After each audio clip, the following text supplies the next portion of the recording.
Okay.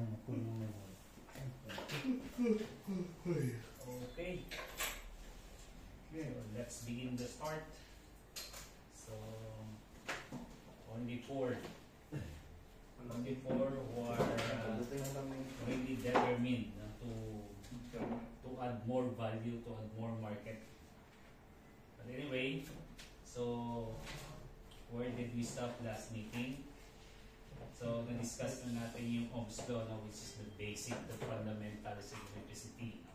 Kasi yung Ohm's law natin is applicable to whether you are studying high voltage or low voltage or medium voltage. Yung Ohm's law natin is still applicable, no? Kahit sa solar power, solar power, no? Hindi sa solar system. Sa solar power natin, yung Ohm's law is also applicable. Okay, so remember those fundamental ideas, no? Because kung gusto natin maging strong yung ating yung knowledge natin about electricity and electronics, then dapat masyadong malakas yung foundation natin. Okay, knowing those things, so we are ready to move forward. So before moving forward, so alam na natin yung capacitor, no? So meron tayong konting taste test, no? Ano yung device na sinasabi natin nag-i-store ng energy sa gitna ng magnetic field? Capacitor. Are you sure? Okay, again. Okay, which device that stores electromagnetic force or energy, no, in the middle of magnetic field?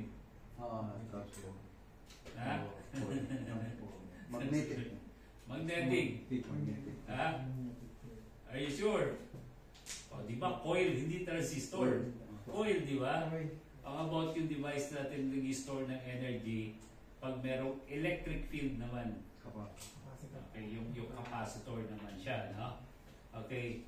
And then, what is that device that allows you to either increase or decrease the AC voltage?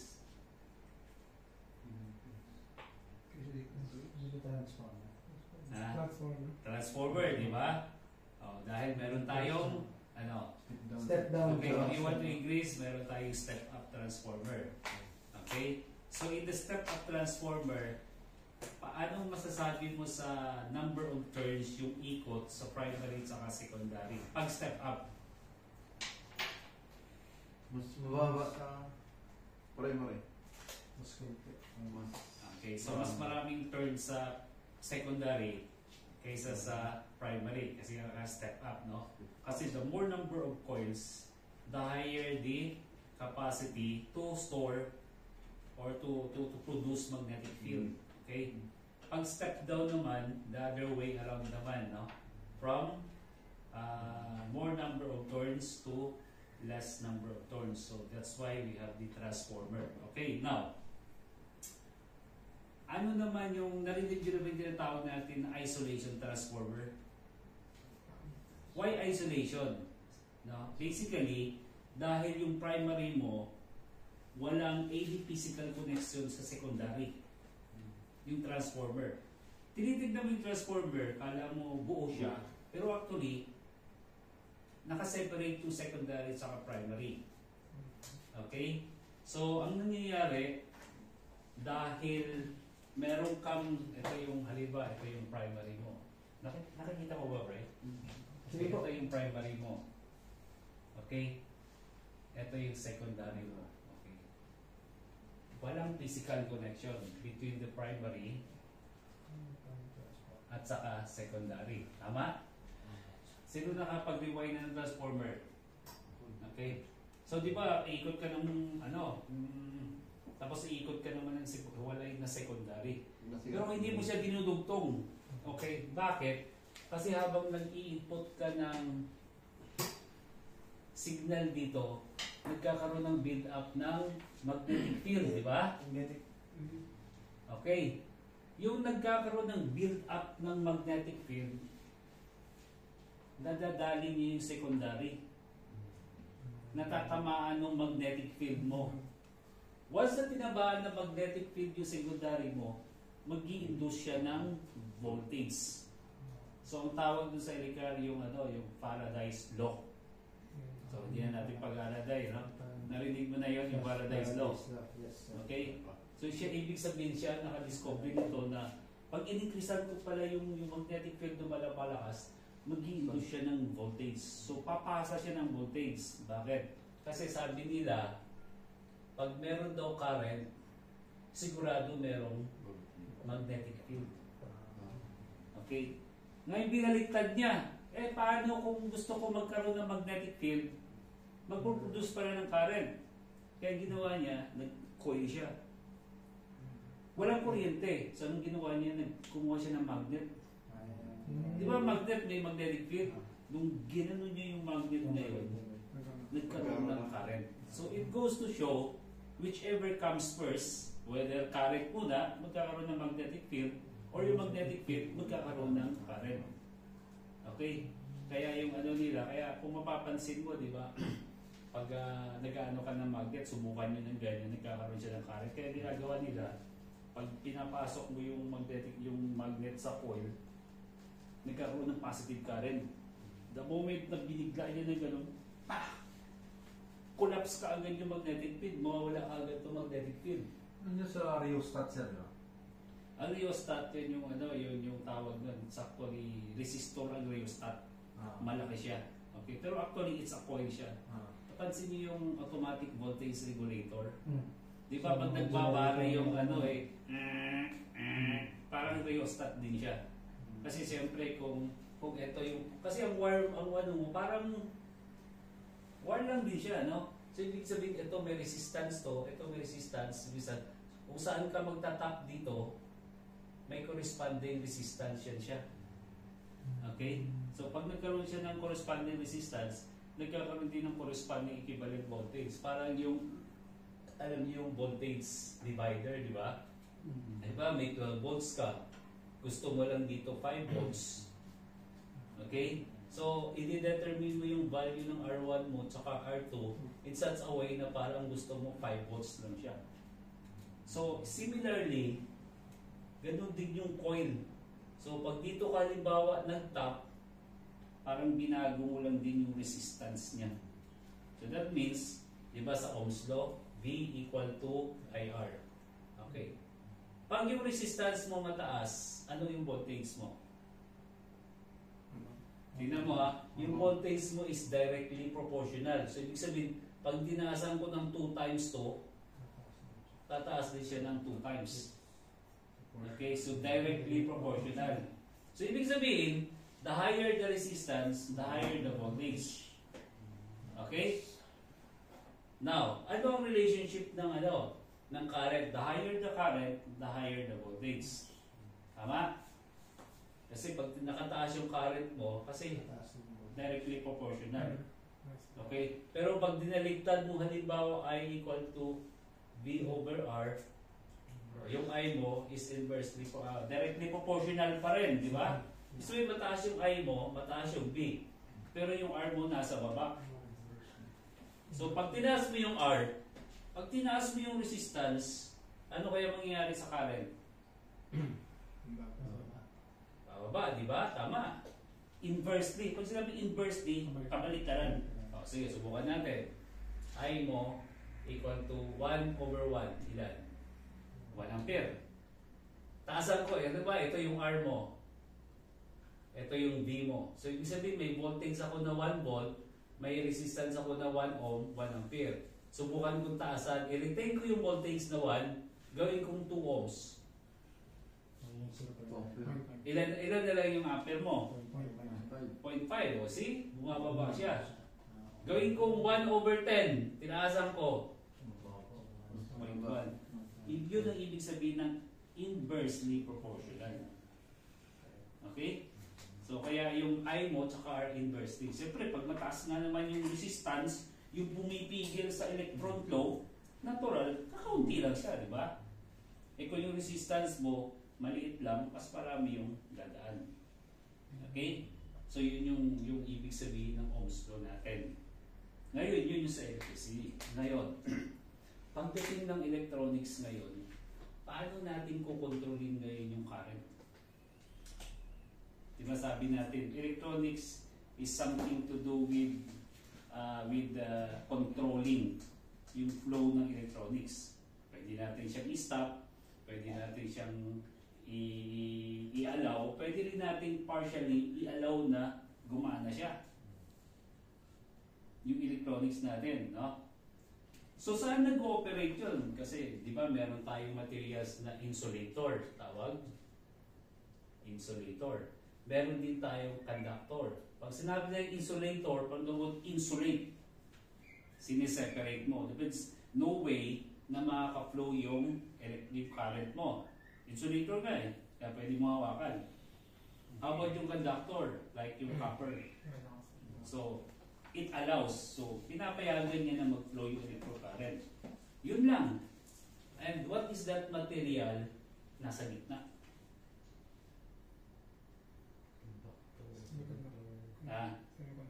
Okay, correct. So, semi.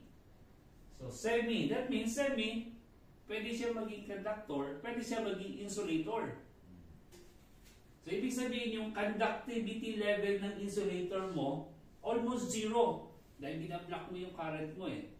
Yung conductivity level naman ng conductor, almost 100% kasi inaalaw mo siya pag zero resistance.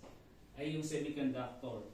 Yung conductivity level, sabi nila, lies between that of an insulator saka conductor. Pwede siyang mag-conductor, pwede siyang mag-insulator, depende sa ina-applyan mong voltahe.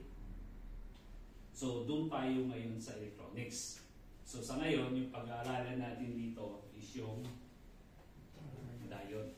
Ang diode is actually the basic fundamental block parts ng mga iba-iba pang mga electronic devices. Halimbawa, yung transistor natin, nanggaling actually sa diode. Kung walang diode, hindi ka makakaproduce ng transistor. Sa kaya, napaka-importante na pag-aralin natin ano ba yung diode. Okay, halimbawa gumawa ka ng chip. Hindi mo ba alam na ang chip galing din sa diode? Ang hindi nyo alam, yung transistor actually, pwede kang gumawa ng transistor kung diode ka na. Wala kang transistor, pero may diode ka.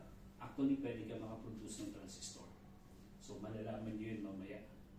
Kung ano ba yung transistor na yan, pag titignan mo siya in terms of diode, actually diode siya. Pero makikita mo na yung operation niya, transistor. Okay? So, yun yung pag-aaralan natin ngayon, no? Okay, sorry.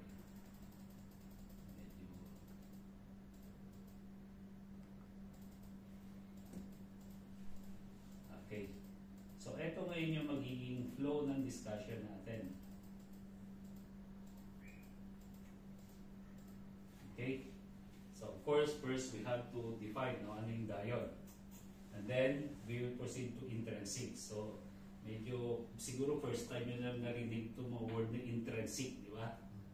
Okay? Pero yung diode, laging nyo naririnig. So, minsan ginagamit pa natin. Okay? Siguro ito, first time nyo rin narinig yung extrinsic. Okay? Extrinsic. Kaya nga, actually, sabi nga nila minsan, sa practical ka, maganda. Kasi straight ka eh. Pero mas maganda kung yung practical mo is supported by theory. Tama? Kaysa sa ano ka lang, no? Mas maganda siya. If you have both practical and theoretical, then sigurado napakalakas yung foundation mo. Ako practical na. Di ba? Ikaw lang theory. Yung iba, practical lang, wala theory. Yung iba naman, theory lang, walang practical, no? So, pag pinagsama mo yung practical sa theory, nag-aaway. Okay. So, extrinsic. Okay? And then, narinig nyo na ba yung PN junction? Okay? Actually, yung mga word na ganyan, yan yung ginagamit sa practical. Pero, sa theoretical, ang tawag talaga yung PN. Bakit PN? Malalaman nyo ano ba yung P? Ano ba yung N? Okay? And then, yung Ano ba yung equivalent circuit ng diode? Ano ba yung diode? Bakit pag nilagay ko ito, mabablock siya. Pag nilagay ko ito is mag-aalaw siya ng current. So ano ba yung equivalent circuit niya? Di ba? Mas maintindihan natin yung something, isang bagay, pag nare-represent natin into something else. Let's say, switch, for example, or resistor. So mas madali natin siya maintindihan. Okay? And then also we will discuss the biasing. Ano ba yung tinatawag na biasing? So, yung sinasabi namin, napaka-bias mo naman. No? Bias. Para sabi mo, you are so unfair, di ba? Unfair. Pero in electronics, biasing is something else. Okay? So at least pag nag-ano tayo, babias natin yan. So medyo technical talaga yung dating mo, no? Hindi kayong kanto lang ng word na, sige, lagyan natin ng voltahe. Kapag sinabi mo biasing, at least, mas ano ka, mas technical. And then, in the end, yung application na ng diode. Okay, maraming application ng diode pero i-discuss ko lang yung mga ginagamit na natin. Okay? So first, what is diode? Okay, from the word die. Ano ibig sabihin ng die?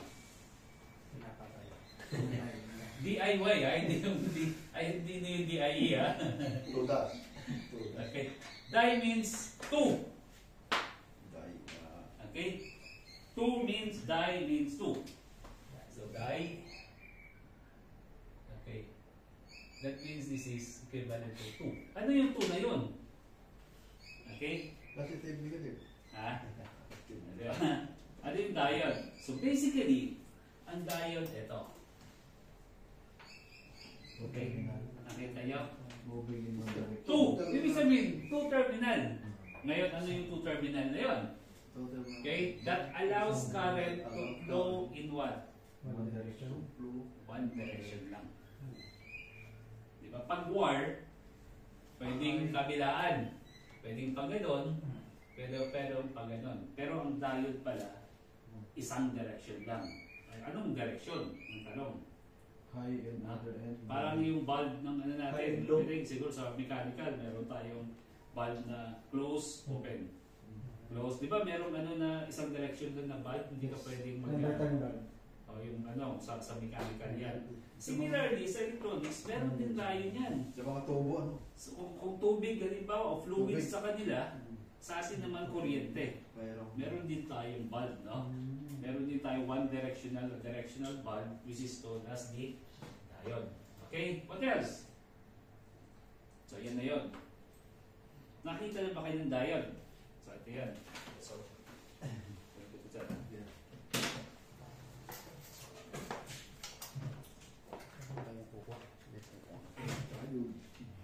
Ito yung diode natin. Parang ko yan. Okay? Ito yung diode. Ayan. Napaliit lang yan. Pero powerful yan, no? For example, sa mobile phone natin, we have diodes in there. For alarm panel, may diode tayo. Sa laptop, may diode tayo. Sa TV, may diode tayo. Okay? So yun siya. So kung titignan nyo, kita nyo yung diode, may puti. Di ba? Nakita nyo may puti. Okay? Mamaya pag-aaralan natin yan. Bakit ano yung puti na yan? Positive. Positive. Maybe yes, maybe no. Okay? So walang masama pag nag-guess ka. Anyway, guess ka naman yan eh. Ang tao lang kasi minsan, pag nagsalita, o kaya gusto sana nila magsalita, natatakot. Baka sabihin nila, baka mali yung sagot ko. Baka mali yung guess ko. No, no way, no? Kung gusto mo talagang matuto, walang hiya. Okay? Wala kang hiya. No? Minsan kasi sa classroom, gusto natin mag-decide kung baka masabihin ni ma'am, mali yung sagot natin. Kung baka sabihin ng mga classmate ko, mali, no? Okay? Then those high and low resistance. Okay?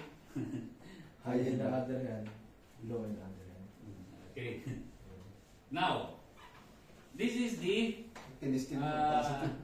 tawag yun, yung practical symbol ng diode.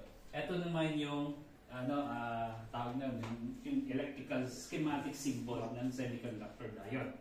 Okay, saka natin. So that means this arrow represent that current only goes From here, from left to right. That means from without yung white strip to white strip. Eh sir, di ba pwedeng with strip, white strip to without strip? So ibig sabihin may part siya. Ano tong terminal na to? So later, no, we will study. But basically, sabi natin, yung diode natin allows to be in one direction. And in that direction, from no stripe to with white stripe. Okay, now, eto na ngayon yun. Sabi natin, yung diode allows only in one direction. In which direction? That means from without stripe to with stripe only. So that means that is equivalent to like an open valve, for example. Nakabukas siya. Okay? And then, yung kabila naman, kung gusto mo mag-try ka ng current ngayon from with stripe to without stripe, equivalent to close siya. So that means only from from left to right direction only. Okay? So ito, flow permitted and then flow prohibited. Parang check by pa. Paano siya, no? Ano siya, pwede nyo ano sa mechanical yan. So mas madali nyo maintindihan. Yun yung diode natin. Okay? So yun yung diode natin. Okay? Next. Mamaya natin pag-ano yung parts. What is this intrinsic? Okay, pure semiconductor siya. Isa, ganda pala niyan, pure semiconductor. Okay, ano ba yung semiconductor? Ito, dito nyo na malalaman ngayon. Paano ba ginagawa yung diode?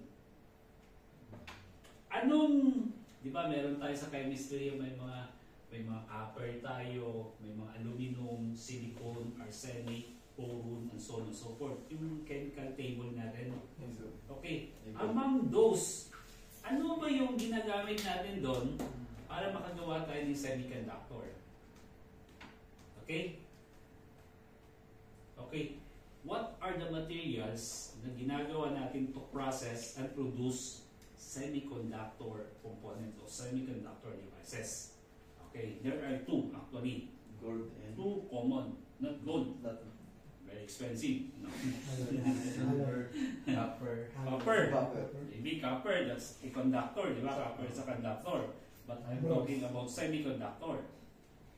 Why copper cannot be considered a semiconductor? There are actually two, okay, widely used semiconductor materials. Ito yung silicon. Okay? Ano pa? Ito yung isa pa. Germanium. Okay? Germanium. Bakit siya ginamit? Okay? Kasi ang silicon kasi merong 14 electrons. Ito naman, Actually, ko na maalala yun. Hindi, lagi tawag na, paano, silicon diode. correct. Silicon diode or germanium diode siya.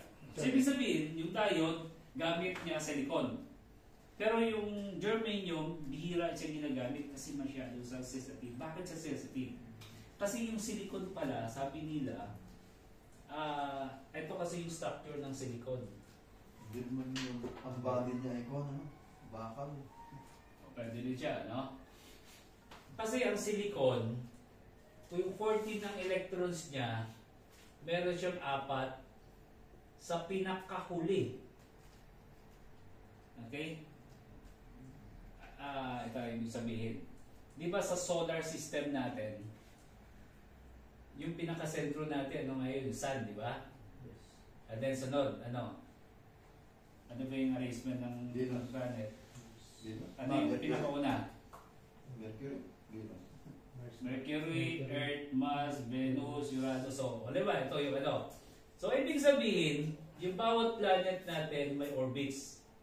Ganon din sa atom ng silicon. And other, meron din siya. Okay. Halimbawa, ito yung nagpupul ng gravity mo. Okay. Let's consider nasa Earth ka. Pag ang distance mo sa Earth, let's say 1 kilometer lang, Ano yung pull ng gravity? Malakas, di ba?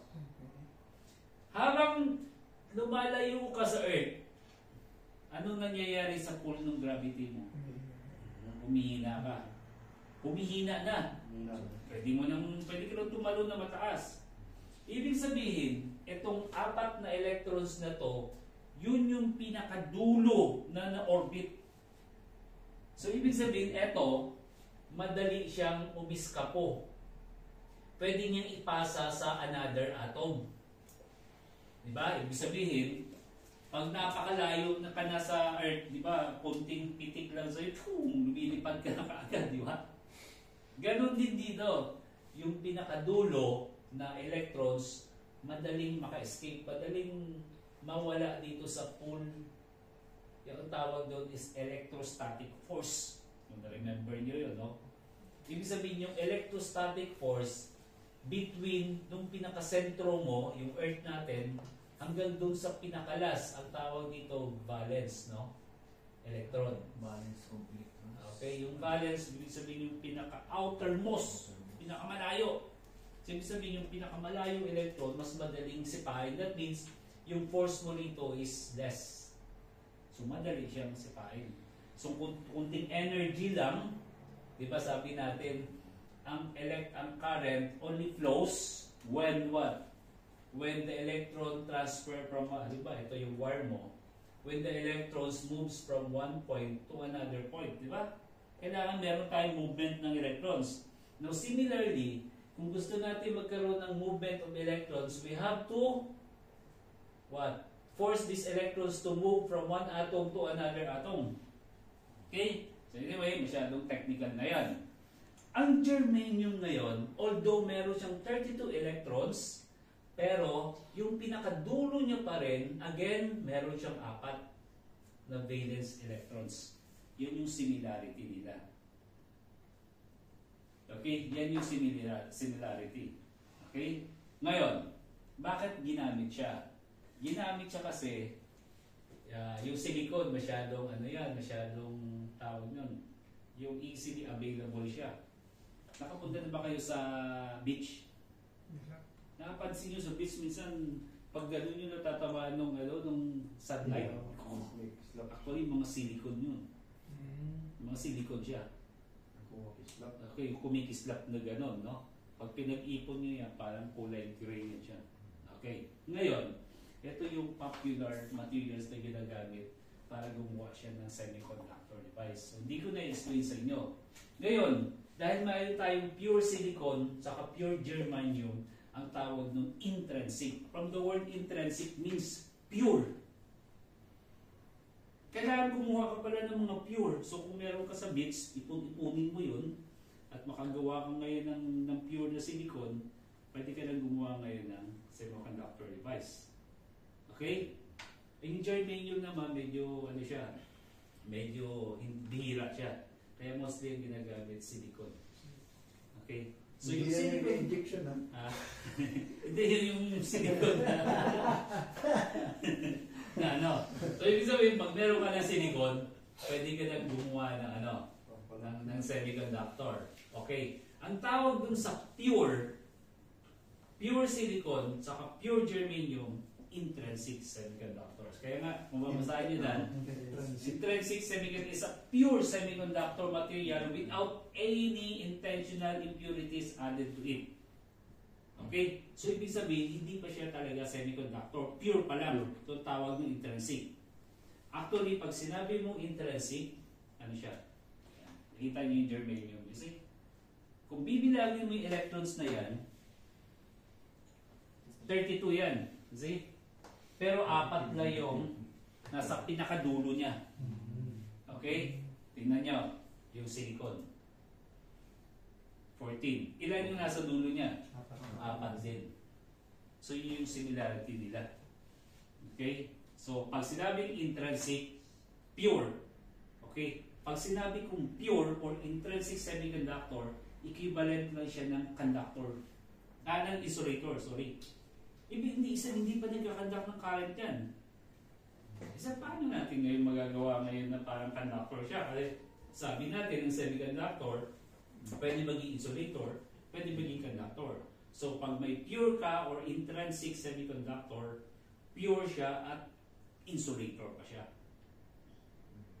So yun yung ibig sabihin ng intrinsic. Okay, so alam nyo na, yung kasunod, ano siya. So pagkasunod, anong tama na? Tignan nyo.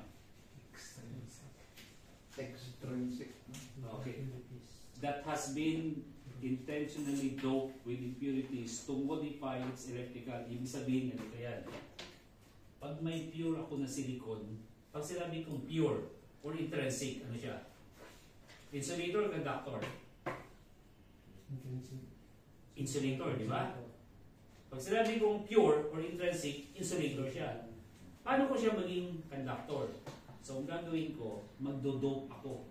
Diba? Ibig sabihin, ba't addict nagdodope? Yun yung terms nila. I-injectionan ko siya. I-injectionan ko siya ng iba pang chemical na available. Like yung boron. Okay? I-injectionan ko siya. Boron, arsenic, Acidic. ayan, mga ganyan. Bakit kailangan ko siya i-injectionan? Pag sinabi kasi nating insulator, ibig sabihin wala siyang enough electrons, free electrons, na mag-move from one point to another point. Kasi sabi natin, nagkakaroon lang ng current pag, tawag nun, pag nag-move yung electrons, di ba? So, paano ko siya gagawin para dumami yung electrons? I-injectionan ko siya ngayon. Pag in-injectionan ko yung silicon ko in such a way na mas marami yung positive kaysa sa negative, fine. Okay. O kaya pag in-injectionan ko siya in such a way na yung negative mas marami sa positive. So, ito yan. Tignan nyo. Okay? So, tignan nyo. Nilagyan ko siya ng ngayon. Pag in-injectionan ko siya na in such a way na yung negative mas marami sa positive, anong mangyayari? Magiging, ano siya? Magiging N-type na. Okay? Yung N represent negative. Okay? Pag in-injectionan ko na naman siya ng isang material para dumami yung positive, Reverse. magiging ano siya? P-type. So madaling tandaan, di ba? Mas marami pala yung negative, N-type. Pag mas marami pala yung positive, P-type. O, yun na. Medyo nagkakaroon ng clear. So that means, meron na tayong N-type, meron na tayong P-type. Sa N-type, anong marami? Positive, negative? Negative. Yung P-type, anong mas marami? Negative or positive? So meron na tayong N tsaka P. Ang tawag doon, extrinsic. That means extrinsic from the X. Okay, external. That means nag-induce ka or nag-inject ka ng, nag-dope ka ng impurities para ma-modify mo yung electrical properties niya. Okay, so may N tsaka P-type ka na. Okay, so yan na siya. Kung titingnan mo, ito, yan, mas marami yung P-type mo. Okay, now, paano ka ngayon makagawa ng diode? Okay, that's up to the beginning. May P ka na, may N-type ka na. Still, hindi pa usable. Hindi mo pa magagamit yan. Anong gagawin mo ngayon para magamit mo siya? So, ito ang gagawin mo ngayon. Kaya tinawag siyang PN junction diode. Nakita niya na? Bakit siya naging PN junction? Actually, tawag niyan, kung gusto mo magpasikat, ano yan, diode? Ano yan, PN junction. Kasi alam mo may negative at positive. Okay, PN junction. Bakit? Saan nanggaling yung PN? From the word P-type material, from the word N-type. So that means yung P, mas marami yung positive kaysa sa negative. Pag N naman, mas marami yung negative. So paano siya nagiging PN junction diode? Iko-combine mo na siya. Pag didikitin mo na yung P, tsaka N-type. Parang ganito yan siya.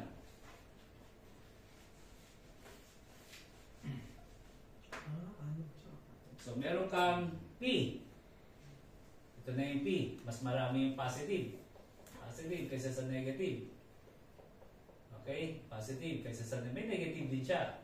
Meron ka namang isang N-type na mas marami yung negative. Tapos positive, positive. Paano siya magiging? Pag didikitin mo ngayon to, i-join mo siya para maging ganito na siya. P in. Okay? So that means, lagyan mo lang ng terminal yan, may PN junction diode na siya. Ngayon, habang dinidikit mo to, di ba sabi natin, like charges, pag positive, nag-attract o nagre-repel? Kontra. Puntahan na di ba? Nagkukontra sila. So, ibig sabihin magre-repel. Tutulakan sila. Pag negative-positive, mag-attract sila. Okay. Ibig sabihin yan, pag eto positive, positive, dito, negative, mag-attract sila. Ang mangyayari ngayon, etong positive, lilipat dito. Ito magiging positive ngayon. Ito ngayon, magiging negative na. Magiging negative na siya. Okay? Ibig mo sabihin pala, sir, yung lahat na positive, dilipat dito. Yung lahat na negative, dilipat dito. Hindi. Diba sabi natin sa capacitor, pag yung dalawang plate, kinabit mo sa plus minus, magiging magiging plus, di ba?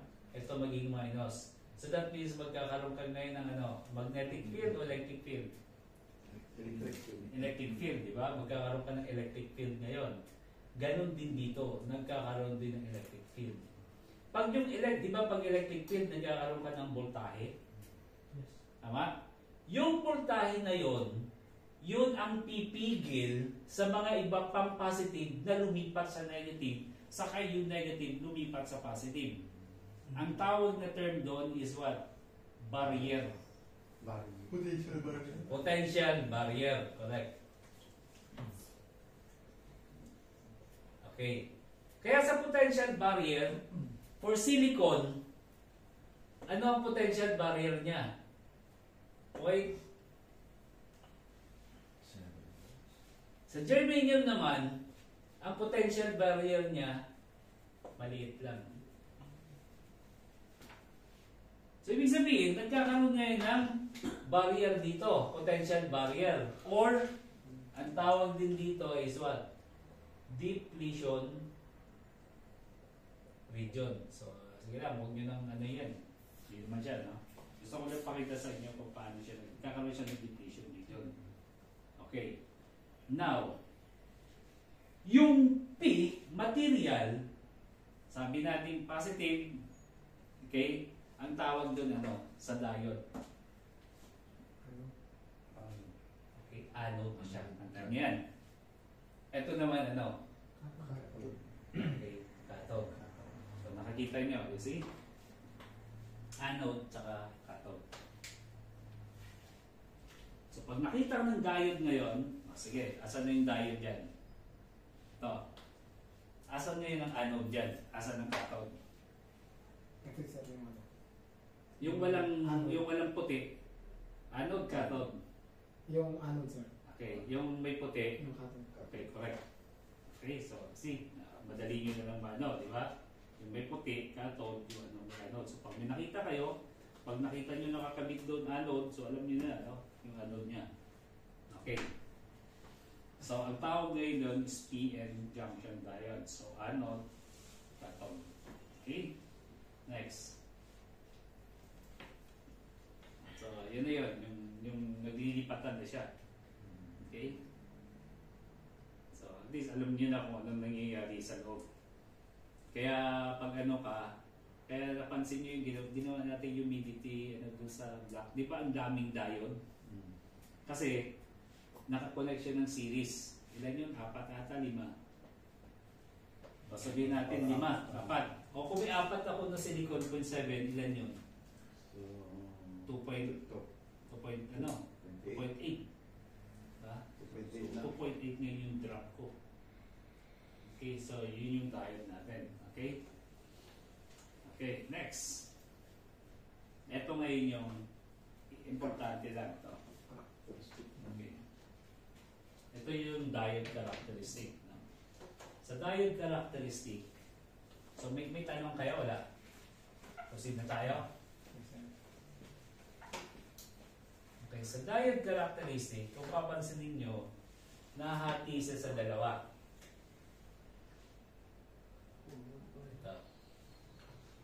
Ito yung tinatawag natin na naka-on siya. Ito ngayon yung tinatawag na naka-off. Ibig sabihin, ito, nag-aalaw siya ng current. Diba sabi natin, diode allows only in one direction. Okay? While ito off, binablock niya. Diba? So, ibig sabihin, dito lang siya nag-on. Anong condition to na nag-aalaw siya ng current? Ang tawag doon is forward bias. So, ibig sabihin, lalagyan mo siya ng voltahe para mag-allow siya ng current. Lalagyan mo rin siya ng voltahe para i-off mo siya.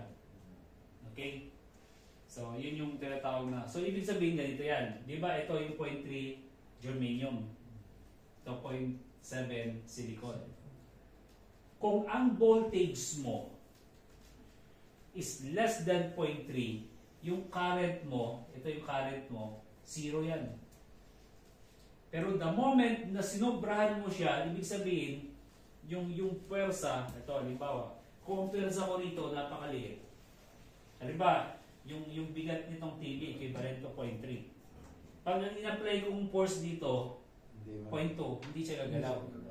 Pag equal to 0.3, steady lang siya. Pero pag sobra na siya, sigurado tutumba na to. Ganun din sa voltahe. Kailangan sobrahan mo rin yung voltahe, yung barrier, yung pinaka-barrier, di ba yung nakita nyo kanina, para yung current mag-start ng flow. Kung germanium, kung silicon, mas malakas. So, applyan ko ng 0.5. 0.5, wala pa rin. Pero 0.7, pero pag 0.8 na o 0.71, dun na ngayon papasok yung kuryente. Okay? Dun na ngayon mag-flow. Pero dito, kahit anong taas ng voltahe ko, 0, 0, 0, 0, 0, 0, 0, 0 talaga. Hanggang sa marating niya na yung tinatawag niyang breakdown voltage na pwedeng masira na yung diode mo. Kaya merong special diode na ginagamit dito na pag narating mo na yung breakdown, hindi siya masisira. Yun na yung tinatawag natin na Zener diode. Narinig nyo na yung Zener diode na yun.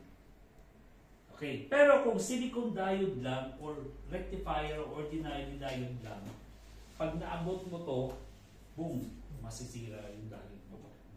Potok siya. So dapat papalitan mo yung diode na yon na nag-ooperate siya dito sa breakdown. So papalitan mo siya ng Zener diode.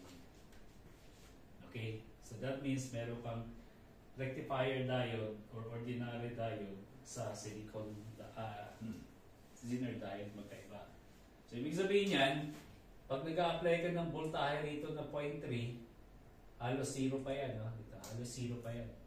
Pero the moment na sinubrahan mo na yan, yung bulsok na yung current mo. So, ibig sabihin, pag eto yan, eto, pag nag-apply ka ngayon ng plus dito, saka negative sa diode na yan, kung eto may 0.3 na barrier potential, dapat ang voltahe mo rito at least mo 0.5 or 1 volt para magkaroon ng current flow. Okay.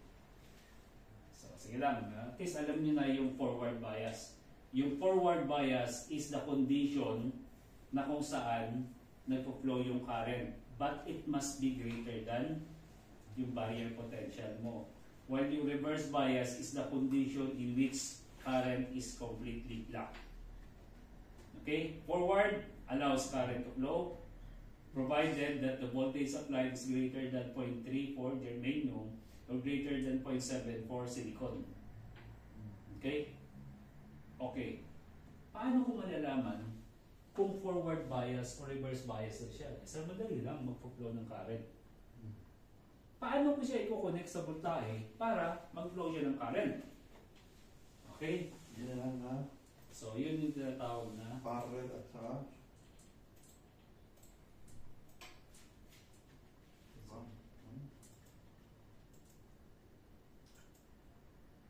okay?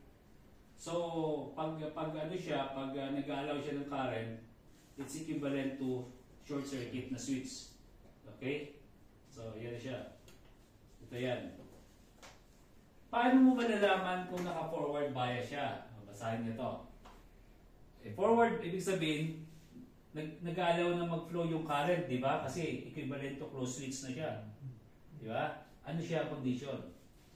Is type of semiconductor in which the region or the p-type region is connected to the positive terminal of the voltage source. Anong ibig sabihin niyan? Halimbawa, ito yung diode mo. Okay. Meron kang battery. Ito yung plus, negative ng battery mo. Anong sabi doon? The P. Di ba? Ito yung anode nyo, di ba? Right? Ano to? Cathode. Ano nga yung anode? Di ba yun yung P? Ito yung cathode, yung N. Anong sabi doon? Yung P-type mo daw na region, this side, okay, sige, lagyan natin yun daw.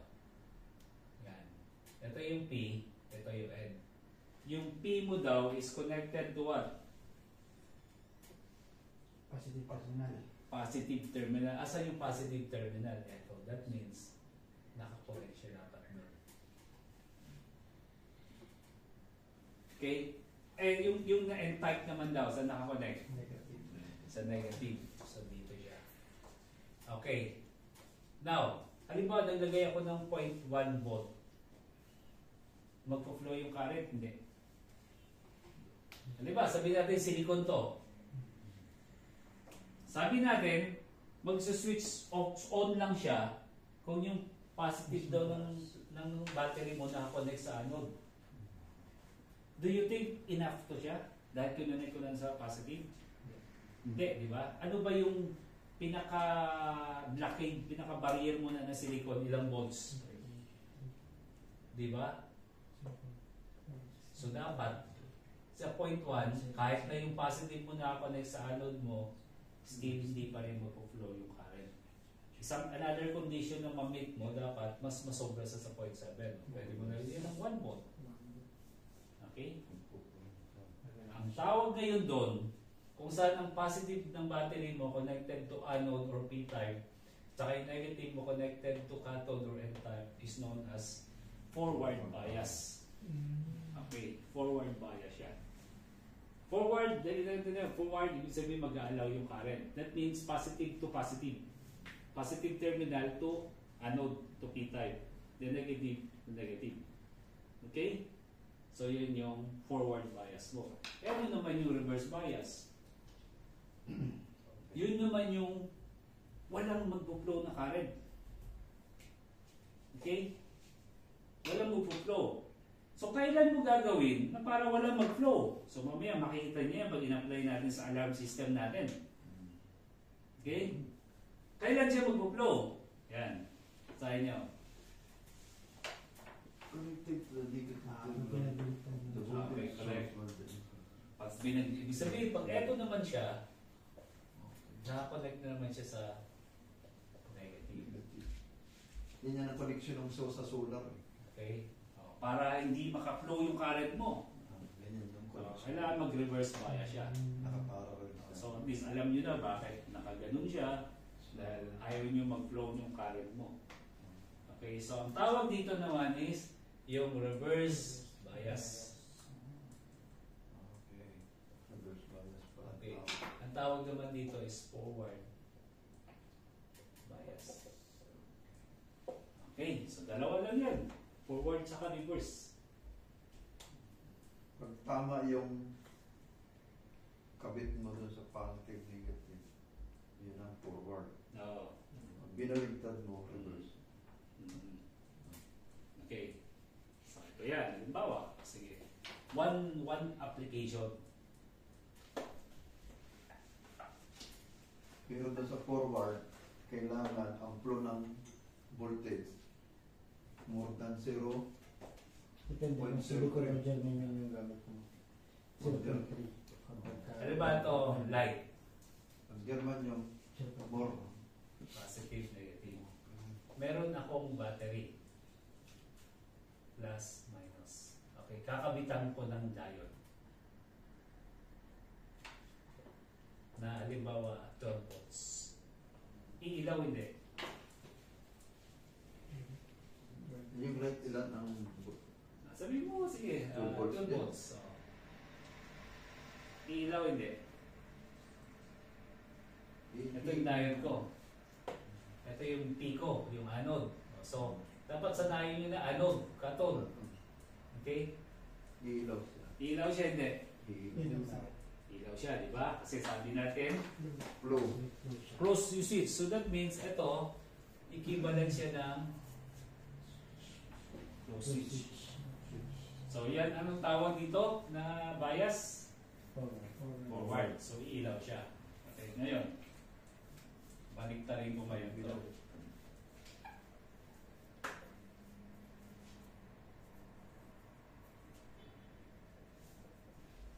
Iilaw siya, hindi.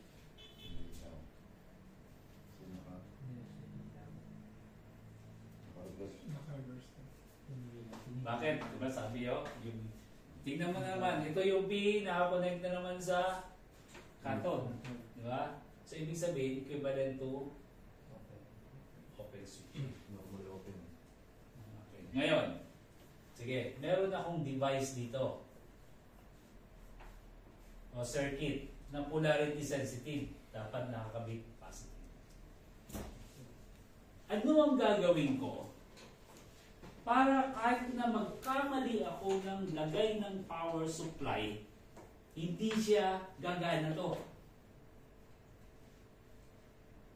Gamit ang diode. Halimbawa, may power supply ako. Sige. May power supply ako. Plus saka minus.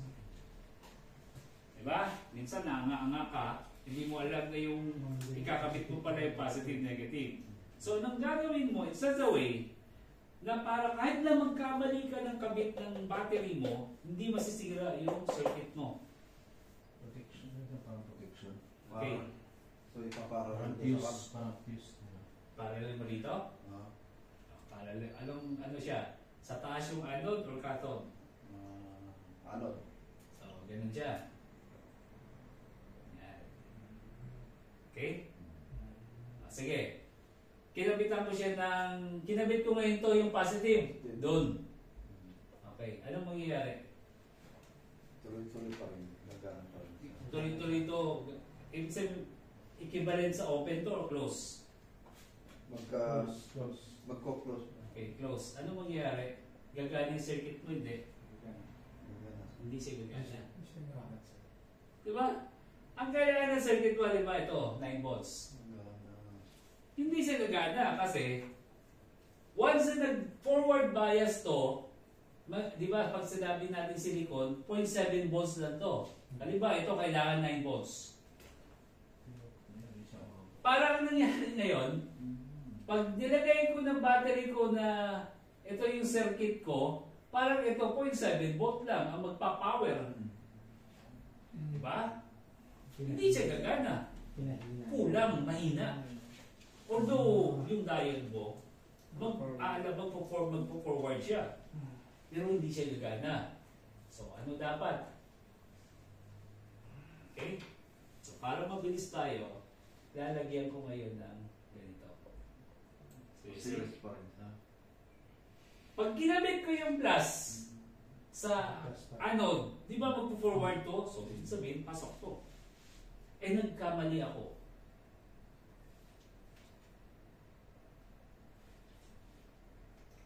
Yung negative na connect saan? Tingnan nyo. I-stop siya. I-reverse. So that means equivalent ng Open to. Okay. So, ibig sabihin, hindi gagana yung circuit mo. So, protected yung circuit mo ngayon. Di ba? Okay? So, isa sa mga application ng diode to, na kailangan protektahan mo to. So, ang tawag naman dito sa diode na to is polarity. Okay? Protection diode. Pero basically, it's just a diode. So, in-orient mo lang siya in such a way na pag nagkamali ka, magre-reverse bias dapat siya. Okay? Eh, Pero may certain con din yung diode ng voltahe. kaya nga, pag silicon, 0.7. Kailangan masobrahan mo ng 0.7 yun. Hindi, ang ibig ko sabihin ba yung ipuplo mong con? Halimbawa, 36 volt, Okay? 50 volt. Oo, ang tawag naman doon, may tinatawag naman yun yung peak inverse voltage. Yung peak voltage niya. Bawat ano niya kasi iba may mga diode na halimbawa IN4001, IN4002. Ibig sabihin, bawat yung model ng diode may maximum din siya. Although nakakubit sa positive, kaya may maximum din siya kasi hindi mo rin pwede. So halimbawa dito ilalagay mo is 80 volts. Siguraduhin mo lang yung diode mo kaya niya yung 80 volts sa specifications mo. Diba? Or higher. Diba? So tama yun. Hindi basta na diode dyan, ilan na lang yung ano mo. Kaya alamin mo rin yun. No? So hindi siya basta-basta na na basta diode to. Pag may nakita ka lang diode, okay na siya. Usually, pag sinabi mo IN4001, yun 1 ampere yun. Maximum niya 50 volts. So that means pwede ka mag 50 volts, 1 ampere. Pag IN4002, 50 volts pa rin, 2 amperes na siya. 4003, 3 amperes. 4004, 4 amperes. So madali siyang tandaan. Okay? Pero yun ang operation niya. Okay? So mamaya, malalaman niyo pa kung paano marami pang application. Okay? So yan, forward bias. Then ito, reverse bias. Okay? Okay, punta tayo sa diode application. So, ang diode application, one of which is sa power supply. Okay? Sa power supply siya. So, familiar ba kayo sa circuit?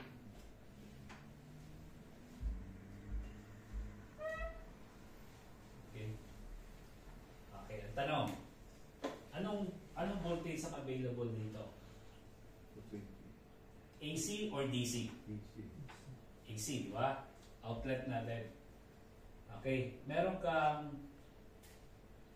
220 volts.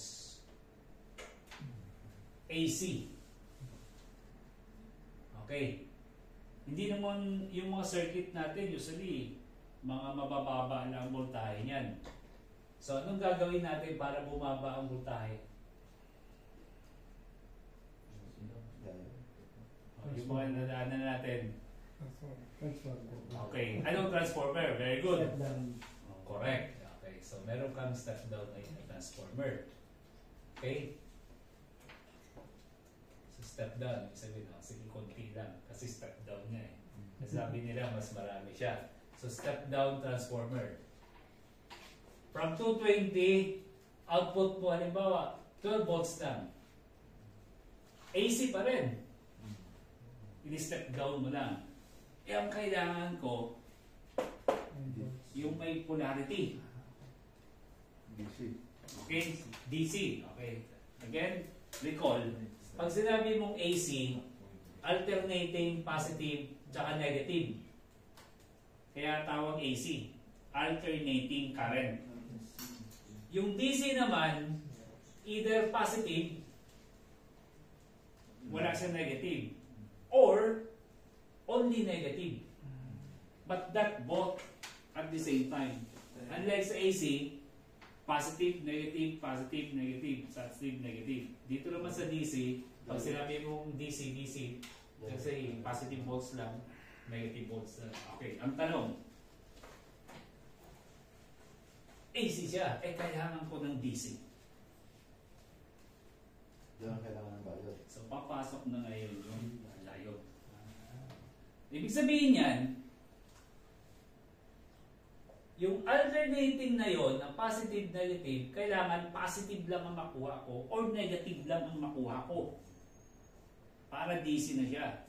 So that means, gagawin ko, ipapa-flow ko yung positive, Ibablock ko yung negative. ipa-block ko yung negative. Okay? Halimbawa, sige. Ayan. Positive, negative, positive, negative, positive, negative. Okay. Gagawin ko, iba-block ko lang yung negative. Ano ko lang yun. Papa-flow ko lang yung positive. Itong negative, dapat 0. Pagpasok naman ng positive, pasok na naman siya. Pagpasok naman ng negative, 0 naman siya. Pagpasok ng positive, so you see? So, lahat positive na siya. Tingnan mo, ha? Pag positive ka, ito yung diode ko. Pag positive, di ba, unang salpak ng signal, positive. Ibig sabihin yung positive mo nakakonect sa P or N or sa anode, cathode. Ano? Pag ang positive mo nakakonect sa anode, forward, reverse. Forward. Kaya, magpo-flow yung current mo. Tapos Pagpasok ng negative, babaliktad to. Tama? Babaliktad mo ulit. Ngayon yung negative mo, pumasok sa anode or cathode. Hindi. Saan nakakonect yung negative mo? Ano? Sa anode, reverse forward. Reverse. Ibig sabihin, open yung diode mo. So that means walang current flow. That's why, 0 ka. Okay? So ang tawag dito as what? Rectifier. Okay? Ang tawag doon, no? So, eto yan siya. Rectifier. So, meron ako dito para makita ninyo. Rectifier diode.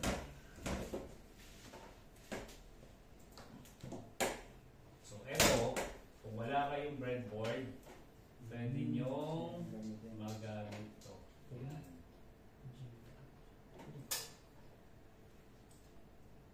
So, you see, isimulate ko siya. Tingnan nyo. Di ba yan yun? Meron siyang meron siyang diode na isa, and then meron siyang resistor. So, isimulate ko. Tingnan nyo yung oscilloscope ko. So, you see? Wala yung 0 niya. So, binablock niya yung yung negative. Okay? Pag binaligtad ko kayang diode, ano kaya magiging itsura ng wave? Negative na lahat. Negative naman lahat. Correct. Sige, gawin natin ha. Tingnan nyo. Baliktarin ko yung diode ha. Ito. Baliktarin ko.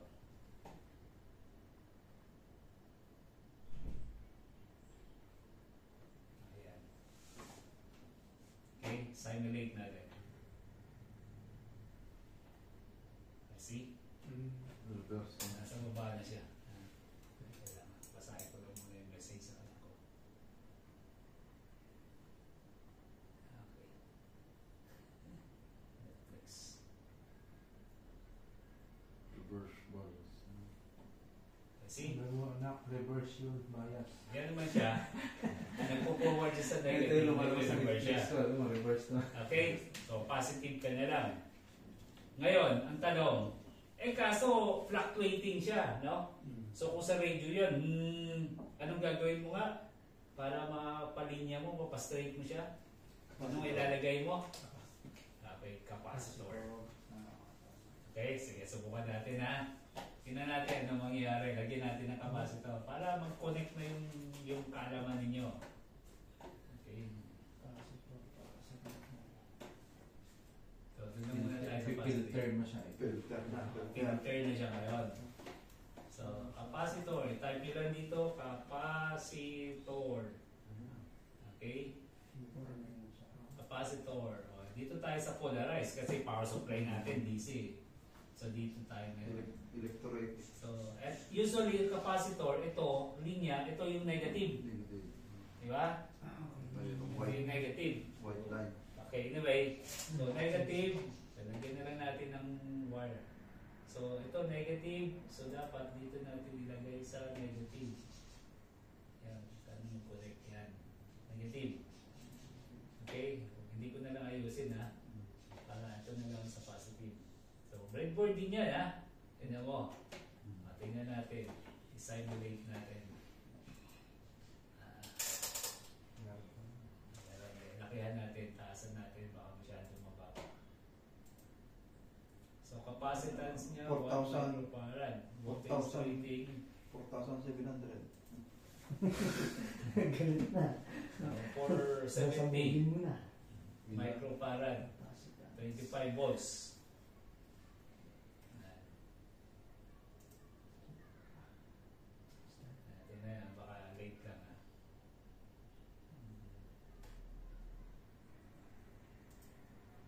Kasi mabagal eh. See? Almost ano na siya, di ba? Ano na siya? Nataasan ko pa yan. Tingnan nyo. Stop. Taasan ko na naman. So, 1,000. Tayo na siya. sabihin natin 1,000. Dito natin. 1,000.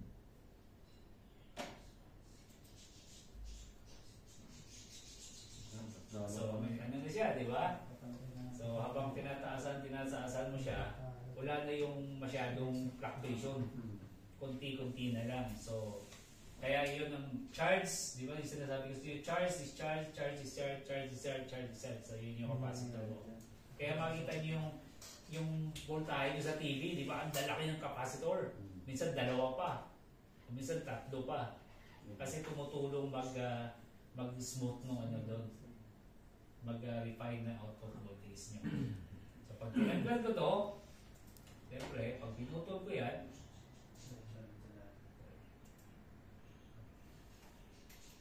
pag dinutol ko ito, anong mangyayari?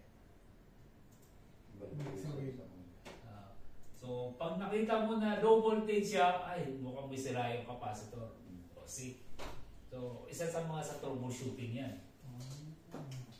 So, kailangan maano mo na siya. No? Kaya palang ginagamit yung Yun, signal generator. oo, ginagawa. Makikita mo na siya kagad. Kaya yung mga technician na mga galing, may mga oscilloscope talaga. Ang tawag nito, ito ang tawag nito oscilloscope. Meron tayo yan doon sa sa opisina. Kaya kung ano, practice nyo yan doon. Pagkakataon nyo na, di ba? Kaya pag nandun ka, Bri, pwede kang mag-ano sa kanila. Ito naman, function generator. Meron din tayo doon. Diba? Oo. Kaya sayang yun. Okay? So may breadboard din tayo doon. May mga ano tayo doon. Okay? Pag nakita nyo na ganyan, ang tawag niyan is half-wave rectifier. Okay, ngayon, bakit half-wave? Kasi hindi mo na nagamit itong negative cycle. Sayang yan. Kaya sayang eh. Di ba? Ano ang gagawin mo para magamit mo siya? Para mas tumaas yung DC voltage mo. Maging full wave. Kasi ito, kung ang input voltage mo halimbawa 10 volts, pag half wave lang siya, pag half wave, ang makukuha mo lang na DC, yung 10 volts na na AC, volts na AC, mangyayari yan is only something between 3.18 times 10 lang. So equal to 3.18 volts lang na DC. Andit. Kasi sayang yung negative mo. So anong gagawin mo ngayon? 3.18. So, ang gagawin mo ngayon is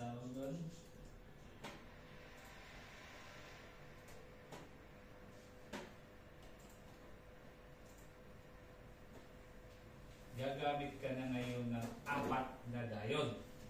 Ang tawag naman dyan sa 4 na diode is full wave. Full wave. Full wave na. Or tinatawag natin bridge rectifier. Tulay. Di ba? Bridge style. Okay, yun. You see, nakita nyo? Okay, tingnan nyo sa simulation, ha? Para makita nyo. Ang ganda ito dahil may simulation tayo dito.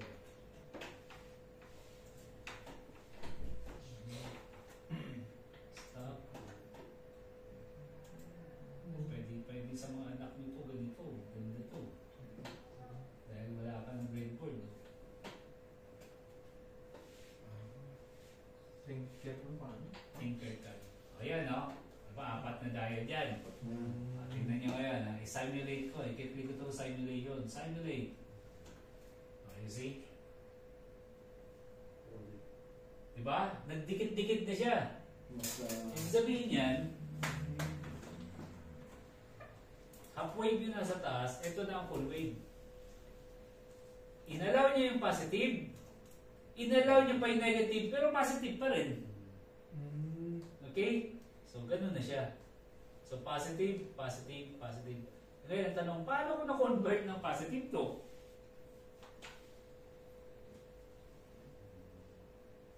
Diba? Sige, i-drawing ko. I-redraw ko siya dito para makasulat tayo. So, yung 4 na diode na yan, ito yan. Alam nyo man yung parts na, di ba? Yan, alam nyo na may anode tsaka cathode dyan. Yan yung 4 na yon. Okay? Ito ngayon yung 12 volts natin na AC. 12 volts AC. So AC, ibig sabihin, yan yun. Okay, yung plus, minus, plus, minus, plus, minus. Okay? Dito ngayon yung output natin. Diba, lagyan natin ng load. Yan. DC. Diba? Yan. Ito na yung DC. DC volts mo siya. Okay, ngayon ilan? Equivalent to 12? Hindi. Mamaya, malalaman nyo. Ito yan. During positive cycle, ibig sabihin ng positive, ito muna. So, ibig sabihin, ito, positive, ito, negative muna. Kasi positive, tingnan nyo. Halimbawa, ito yung diode 1, diode 2, diode 3, diode 4. Pag positive, anong diode ang mag-forward? Alam nyo na yan, di ba? Sabi dapat ang positive na connect sa P-type. Diode 2. Okay? Diode 2. So, ibig sabihin, yung positive mo mag-flow dito sa diode 2. Okay? Saan pa? Siyempre, forward ba yung D3? Hindi. Kasi negative, N-type, di ba? So, saan dada yung current mo? Dito. Sa load mo. Okay. Dito. Tapos, yung diode 1, magpo-forward din. Okay, magpo-forward siya. Okay, pero ang mangyayari niyan is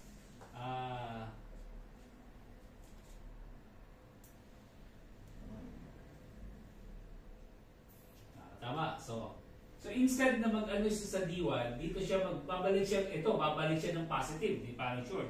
So saan sa babalik ngayon? Dapat dito sa D4, babalik siya ngayon ng negative. So that means, ang voltage mo rito, pumasok yung positive mo. Kasi bumalik siya ng negative eh. Okay, ngayon, bumaliktad ngayon. Ito yung negative na uli. Ito negative naman siya. Ito positive. Saan naman mag-flow yung current mo? Saan? Okay, dito na naman sa D1. Okay? Tapos saan? Dito mag-flow, hindi. Hindi, dito naman siya dadaan. Tapos saan siya mag-flow dito? So dapat babalik siya sa ano? Bumalik siya dito. Sa 3. Okay, sa 3 siya. Okay? So kung titignan mo yung voltahe rito, positive pa rin.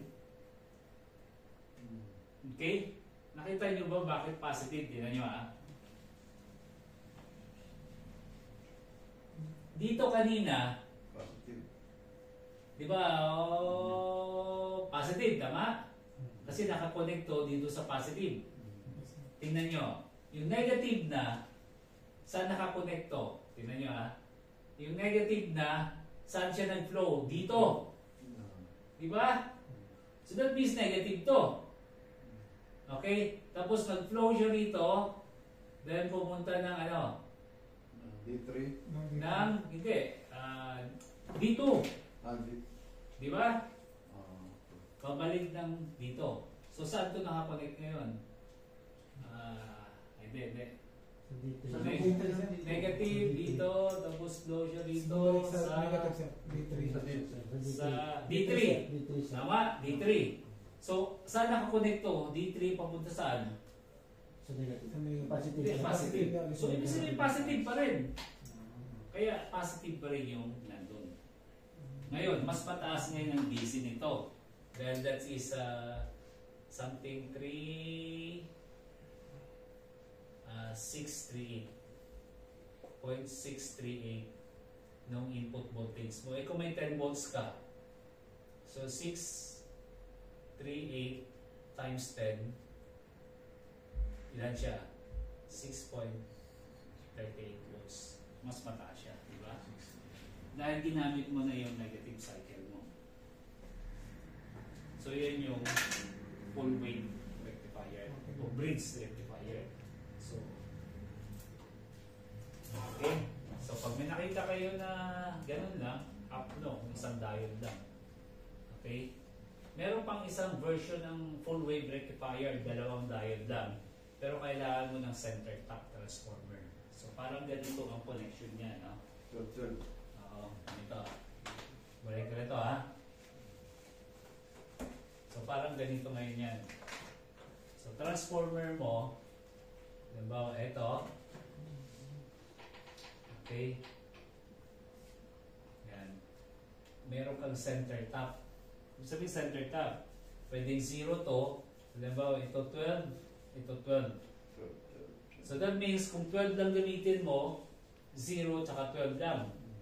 Pwedeng yung upper, pwedeng yung lower. Pero kung gusto mong 24 volts, dapat yung 12. So dito ngayon, mo i-connect yung dalawang diode lang.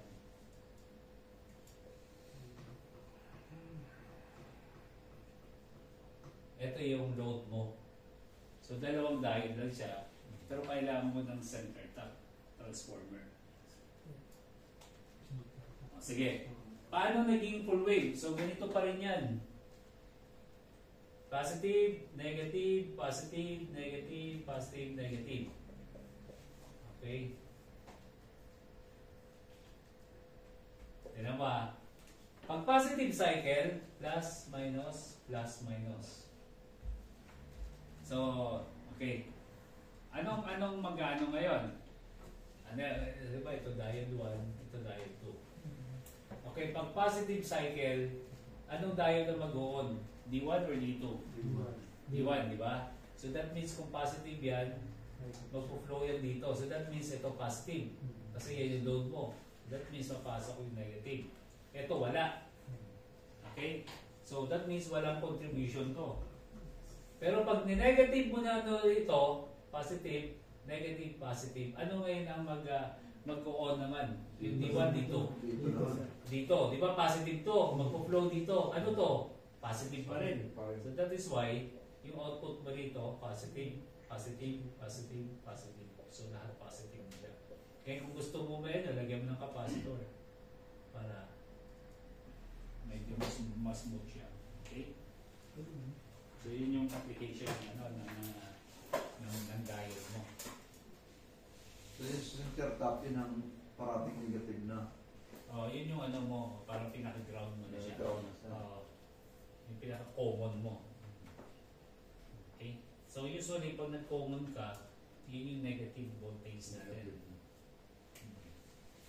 Jen, okay ba Jen? Kung may tanong ha? Huwag mahiya ha? Kasi minsan pag nahiya tayo alam na natin na iwanan Sir, na mas tayo. maraming application na ginagamit dyan, sir. Itong isa, sir, o same lang. Depende kung ano Depende requirements mo. Sir, Oo, depende pa sa ano requirements mo. Hmm. Kung ang requirements mo hindi naman kailangan yung pino, kahit na yung haploid lang, pwede na siya. Pero kung may mga sound amplifier, kailangan maganda talaga yung power supply mo. Kung pwede, walang ganun. Kaya, kung gusto mo man ng mataas ang voltage, hindi yung full wave na magamitin mo. Pero ang kadalasan talaga ginagamit, yung full wave. Full wave talaga. Kaya nakikita mo yung bridge rectifier. Okay. Pure DC. Ito Gusto mag-game. Senior blue wave. Pure DC. Ito yung example ng bridge. Which? Yung apat na diode sa loob na. Okay. Yan na siya. siya. Pinasimple na siya. Oh, ito na yan. Yung apat to. Yan, ganyan.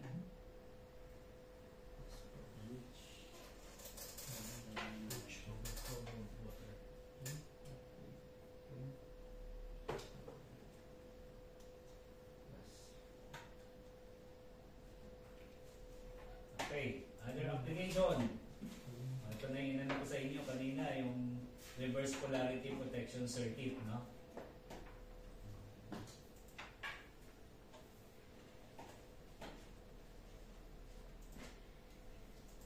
Dahil din ba sir yung kahit magbaligtad yung polarity, iilaw pa rin siya? Hindi, ano yun, yung diode naman yun, back to back siya, nakaganon naman.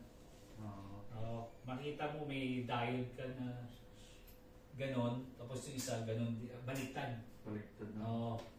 Pero kung ang purpose mo ngayon is i-drop mo yung voltage mo. Kasi ang diode, meron din siyang internal resistance. Approximately 50 ohms lang siya. Maliit lang siya. Okay. Paano mo i-tester na yun? Ito.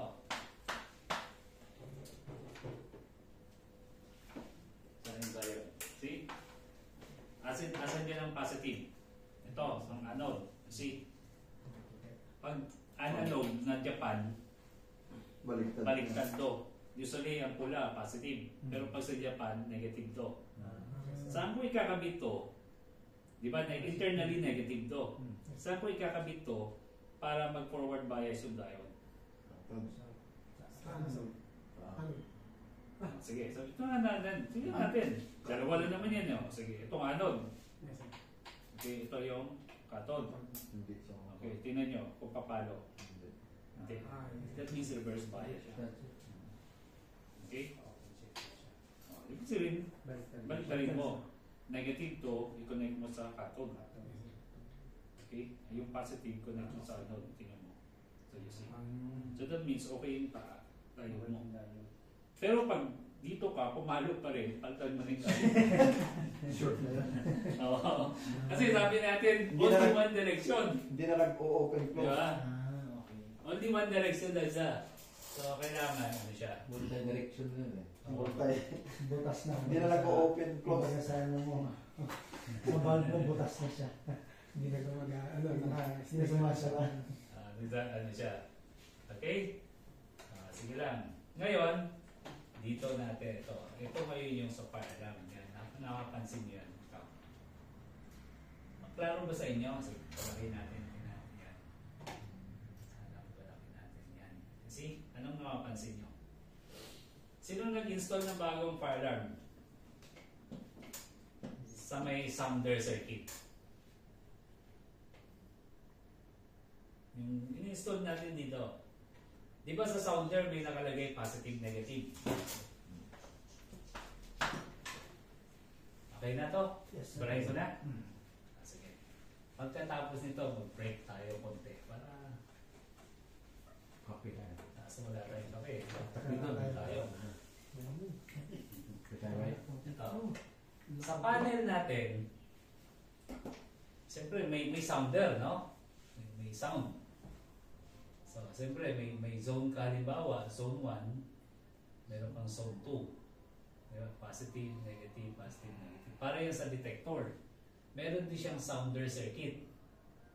Sounder. So, may positive, negative din siya. Okay? Mag-i-install ka ngayon ng sounder dito. Okay.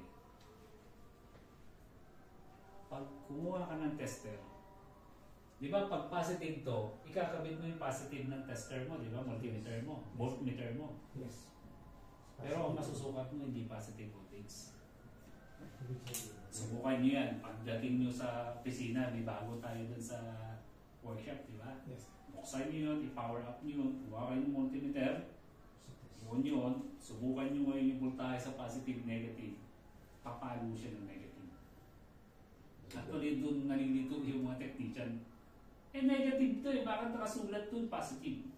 Huwag mo na-explain kay Edgar na. Kasi di mo din yung ganyan. Okay. Di ba sa sounder natin, Meron din tayong end of line, di ba? Nilalagay nyo ba? Hindi. Meron. Meron, sir. Parang monitor siya. Okay, end of line resistor. Okay. Unang-una, anong ginagawa ng end of line yan? Kasi ang gusto ng panel, sisiguraduhin ng panel na itong wire na nakakonect sa sounder natin intact, walang putol. Yes. Yes, sir. Okay, walang putol. So, ibig sabihin, during supervisory, ibig sabihin ng supervisory is walang alarm. Sinusupervise niya lang itong wire mo kung intact ba, putol ba o hindi. Okay. Siyempre, pag nag-send siya ng current ngayon, sisiguraduhin niya yung current na sinend niya is bumabalik. Tama? Eh pag hindi bumalik, ano kaya yung wire? Putol o intact? Putol, sir. Putol, di ba? Yes. O sige, magpupult ngayon. Putol siya. Pero during supervisory at normal condition, normal yung panel mo, ito actually is negative.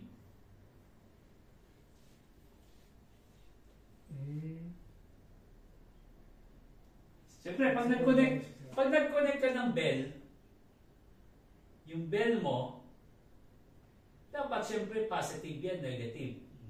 Yes, sir. Tama? Eh kung ginawa kong positive din to, negative to during supervisory, pwedeng i-trigger niya yung bell mo. Tama? Magre-ring siya na magre-ring. Okay. So kailangan negative ko para hindi mag-trigger yung bell. Okay. Papasok ngayon yung diode.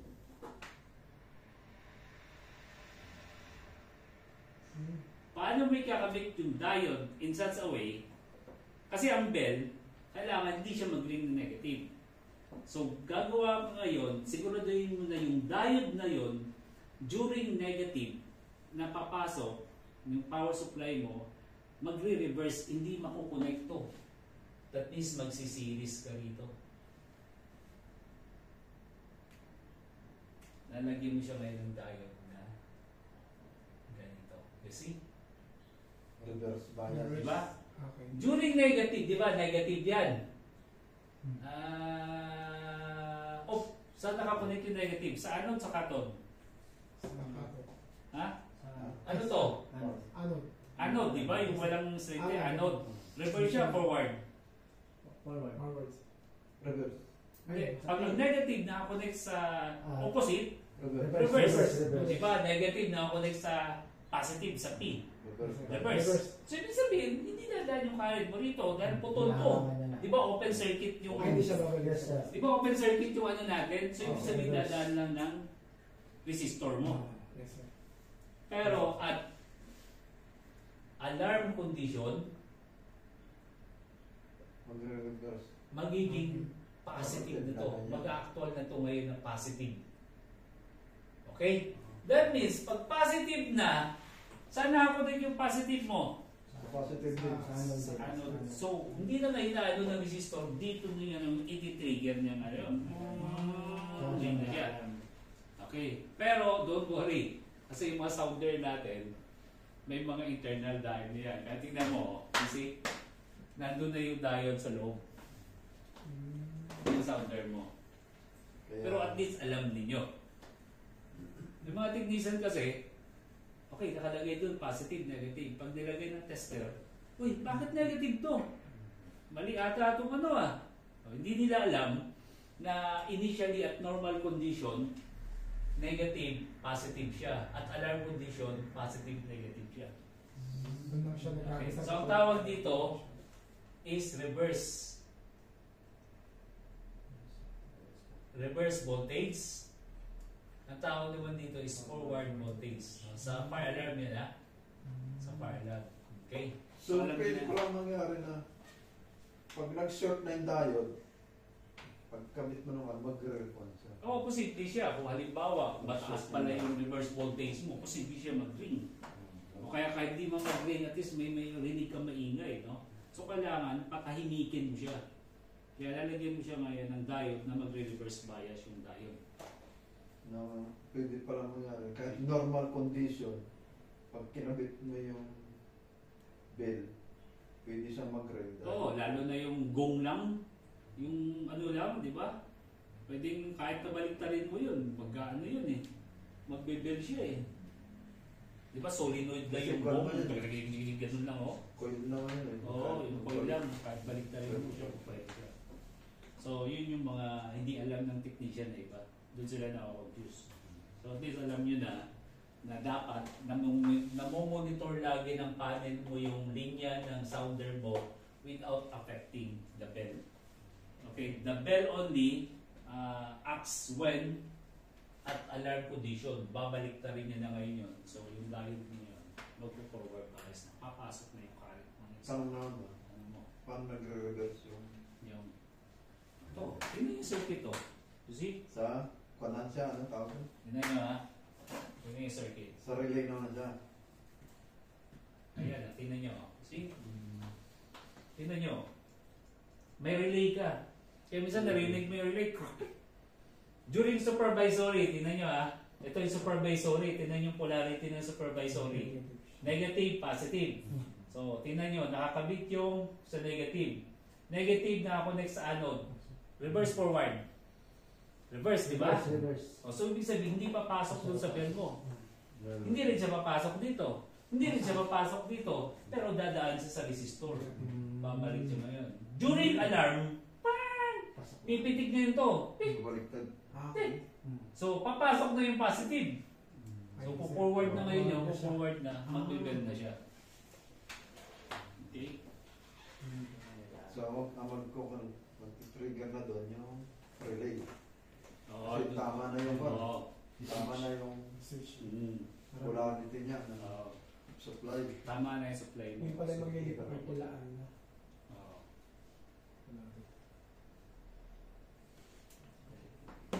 Okay? So, yan. Gusto nyo pag ano yung bukas, i-actual nyo. Makikita nyo yan. Alarm yan yung sa akin. Paalala mo yung tingnan mo yung voltahe. Terrace. Paalala mo yung voltahe. Kung walang diode, Buhay na naman eh. Wala nang balikan na.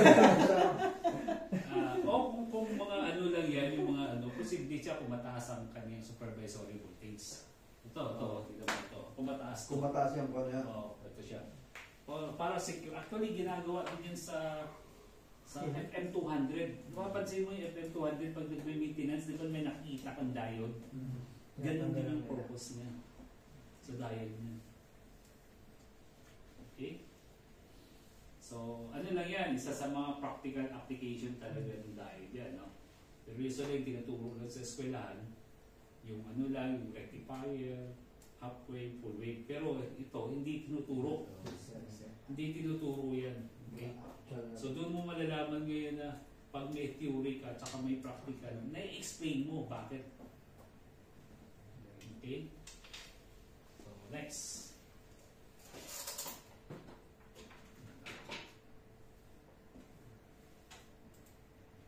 So, pwede din siyang clamper, no? Pero sa mga design na to. Yung clamper naman, pag sinabing clamper, yung ano, nung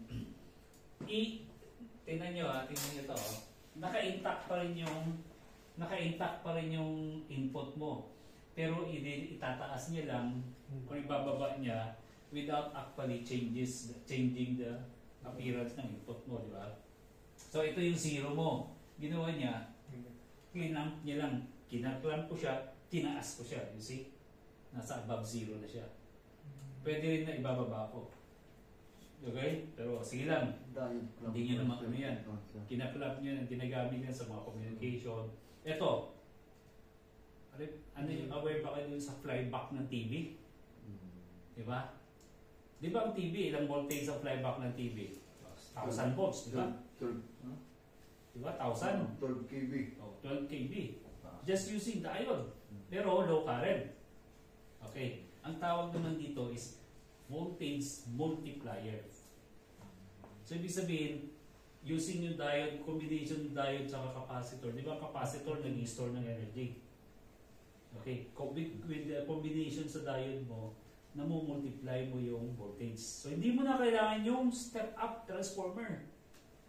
Ang kailangan mo lang is napakaraming diode para ma-times 2 mo, ang tawag naman voltage doubler.